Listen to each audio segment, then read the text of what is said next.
Ladies and gentlemen, in this episode, you are going to hear opinions. And while the podcast is endorsed by Uriah Heep, the opinions of the host and various guests do not necessarily represent the opinions of the band or any of the members past or present. With that being said, let's celebrate the music of Uriah Heep.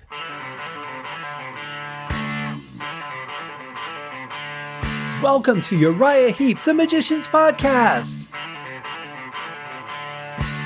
I'll be covering every studio song the band has recorded and every bonus track that I can find. Each week we'll go over a new song from the beginning to where they are currently, and as they keep adding albums, I'll keep adding shows. Let the deep dive party begin. In the magic garden, some were singing, some were dancing. Hello and welcome to Uriah Heep, the Magician's Podcast. I am your host, Scott Haskin, and today we are sadly finishing off our season where we have paid tribute to the album Innocent Victim. It was the second album of the John Lawton era. Very important time for the band. I've really enjoyed digging into these songs and sharing those things with you. I've gotten some really nice letters talking about how great this album is and how surprising that it was that people hadn't really caught on to it earlier. And that's cool. I totally get that. You know, sometimes you can follow an artist, you can really like an artist, and then sometimes you just get away from them for whatever reason. And when you come back, you don't necessarily hit all the back catalog. Sometimes when bands change, make major changes, people will be like, I'll check it out. And for fear of not liking it, they'll put it off and put it off and put it off. And the next thing you know, years have gone by and they never went back and listened to that album or those albums or whatever the case might be. So I've been really, really excited to dig into this one and to share it with you guys. I know that a lot of people have enjoyed listening to these songs as well. A lot of praise for both Trevor, Boulder, and John Lawton, who this is their second album into the band. And today we're going to finish it off with the bonus track called Put Your Music Where Your Mouth Is. Now, I live in Vegas, so the word music could probably be substituted with a number of things that happen here. But we're going to get into that song in just a couple moments. I kind of want to put it off, right? Because this is the final one. I'm not ready to just rip that Band-Aid off and be done with it yet. But before we get to it, we do have some important things to talk about. Let's help get Uriah Heep inducted into the damn Rock and Roll Hall of Fame in Ohio. We can do it if you go to facebook.com, Heep Rock Hall. That's all you got to do. Heep Rock Hall. Sign up there. You'll get the petition. Just put your name on the petition. And, the more signatures we get, the more powerful it will be when we go to the Rock and Roll Hall of Fame and go, look, here's why you should put the band in here. They've snubbed a lot of people. This isn't a, Heep America thing. This is just a weird thing. I really don't know what's behind their choices, but I do know that if there's a good amount of public pressure, then they have been pressured. And maybe they'll go, okay, you know what? You're right. And that's what we're hoping for. So facebook.com, Heep Rock Hall. That's where you want to go. Now, we do have some people that have helped me and the show and vicariously helped you. And those people have been on my Patreon list for a while. We have a recent one as well. And starting at the $5 Easy Living tier, we have Kenny Wymore and Brad D. Down to the $3 The Wizard tier, we have Peter Voss and Goran Eriksson and Frank Thielgaard Mortensen. And then at the $1 Traveler in Time tier, the thermally sealed airtight gravesite. Thank you all very much. Your monthly donation helps me quite a bit. And I cannot tell you, I know I say it every week, and I know I say it every week, but really, to know that you've created something that has inspired people, not just to listen or to give ratings or reviews, which is also great, but to actually say, you know what, I want to help you financially with the show. That is a pretty amazing thing. And it means a lot to me that what I'm doing has impacted you in that way that you would want to do that. So thank you all very much. Also to the people who have left ratings and reviews on things like Apple Podcasts, iTunes, comments on Podbean, where the show is hosted. Very, very appreciate all that you guys do and all the people that share the notices of the show going out. Obviously to my friend Dave White, the social media guru of Uriah Heep, who shares all the episodes on Uriah Heep socials. Thank you all very much. It does mean a great deal to me. And, before we get into the episode, there are some other people that I want to give a nod to. My buddy Scott Lazinski, who did the stunning logos for the show, both the day and night versions, both the circle version that you see if you follow the Twitter account and the regular block logo if you follow anywhere else.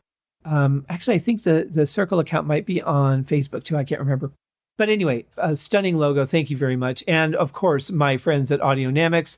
I will not do a podcast without Instant Dialogue Cleaner. I just won't, and it's such a great tool for anybody who's doing voice work. If you're doing audiobooks, if you're doing voiceovers, ADR, anything like that, fantastic tool. Just go to audionamics.com and check out IDC, the Instant Dialogue Cleaner. And while you're there, check out Extract Stems. It is a fantastic audio separating tool.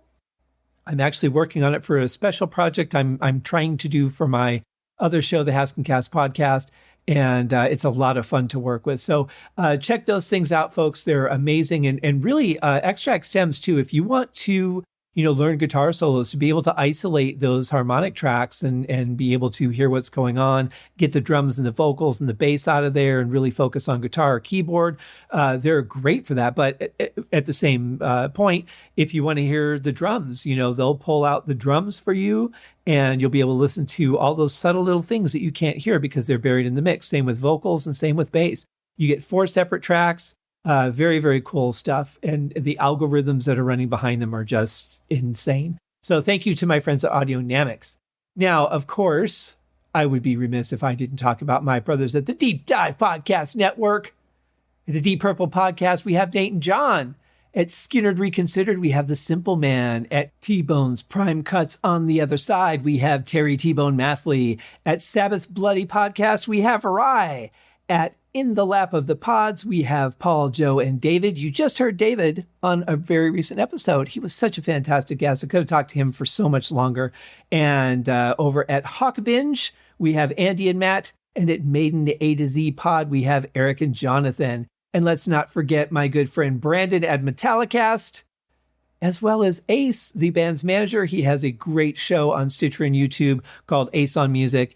Very great stuff into the industry. And of course, my dear friend Allegra over at Gotta Hear 'Em All, where she talks about the touring history of bands like Deep Purple and Emerson, Lake and Palmer, and plenty of other juicy bits of information on her website. So go check all those wonderful things out, folks. There is a plethora of great things to enjoy, and take advantage because it's all right there waiting for you. So speaking of things that are waiting for you, what else is waiting for you is this song that we're going to listen to, the final bonus track on Innocent Victim. Here is Put Your Music Where Your Mouth Is. 1, 2, 1, 2, 3.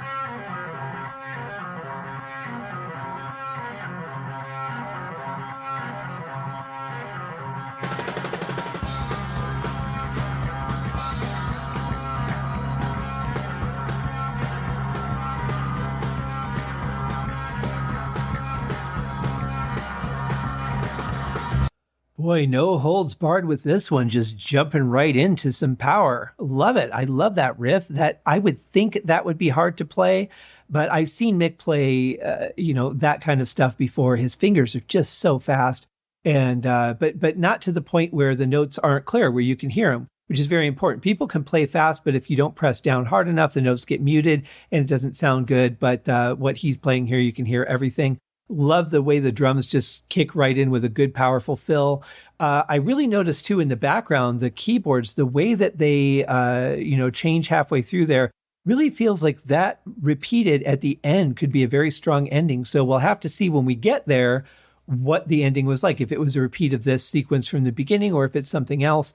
But I really kind of feel like that was a good build right there for the start of the song. But also, for some reason, kind of like, I don't know what it is about that sequence or about the particular chords that he's hitting, but it just feels like it could be a really powerful build to an end as well. So we'll have to see. But for now, man, kick-ass start.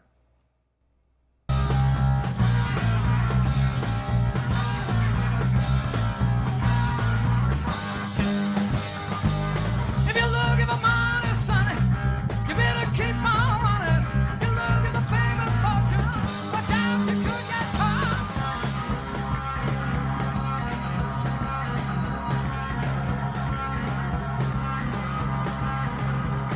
Well, that was a pretty short verse. I was expecting probably double that. But, that's okay. It was just a short burst of introduction into the song. Pretty good, though. And I realized, too, that this could easily have been done as a shuffle. And they opted not to do that, which is certainly fine. But I feel that it could have worked. I'd have to hear it, but it had that potential. The beat certainly set up for it if they had wanted to do that. And maybe they tried. Who knows? I don't. But yeah, just a good, powerful song so far. It's got a great groove to it, really moving forward fast. We're already 49 seconds in. The song's just under 3 minutes. So we're already speeding through it.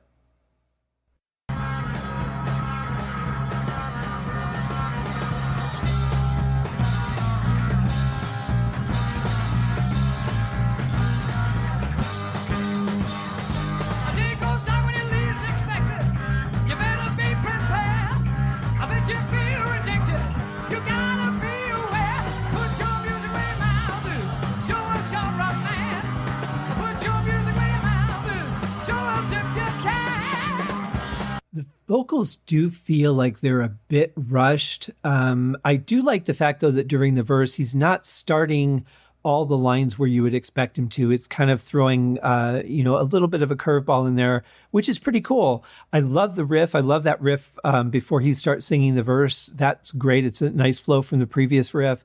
And, he just sounds so good. He's got a good grit in his voice in this song. But really powerful vocal with a great band backing him up. And, you couldn't really ask for much more.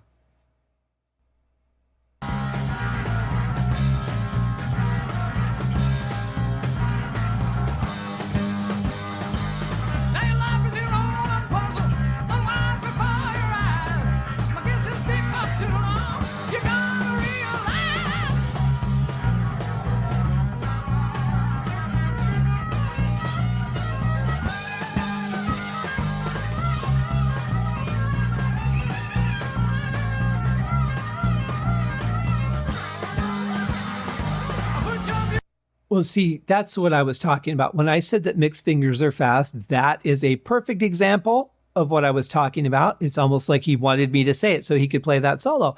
But it's really good. It's really solid. I like it. I just feel like the tempo of the song might be a little bit too fast. I guess I feel that more on the vocal side than the rest of the instruments, really. But I did like the solo. I thought it was great. I love those little repetitive parts because they're enjoyable. They're not to the point where you're like, okay, please play something else. It really just flows very nicely. Love those fast finger parts. Sounded great. And of course, you got the band backing them up. The keyboards aren't really that upfront in the mix, which is nice. They're blending really well. Just sounds good.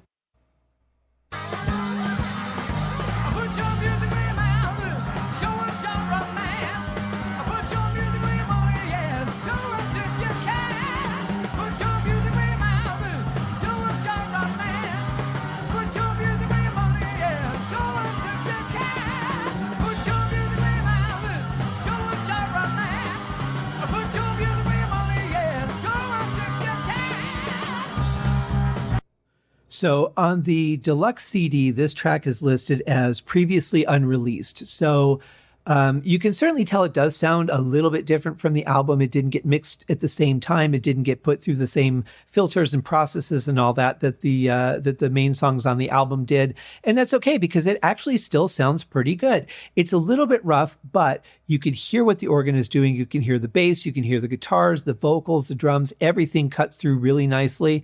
Lee Kerslake's playing a lot of crashes here where he's riding on the crash. So there's a little bit more filled up in the space there, which can be distracting, but they've actually harnessed it really nicely in this particular mix.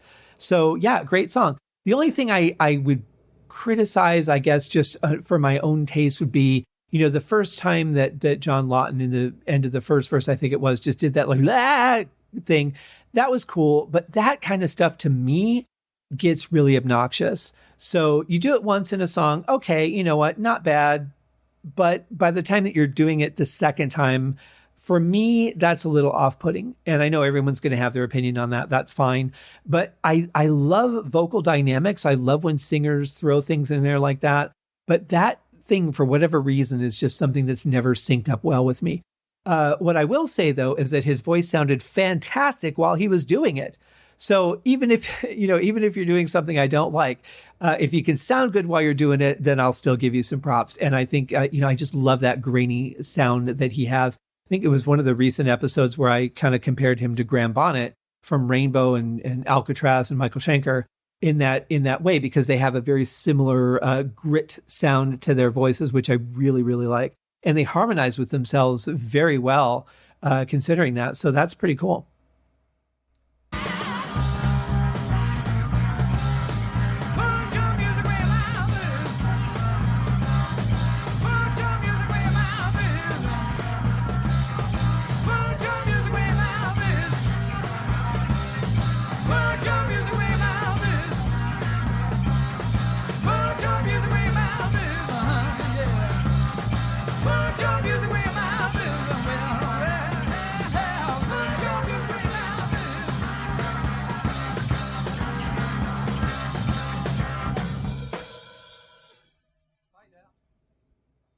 Okay, so they didn't go for the ending that I thought they might. There was no return to that beginning part, but it was a good ending. It just kind of felt like they were done with the song.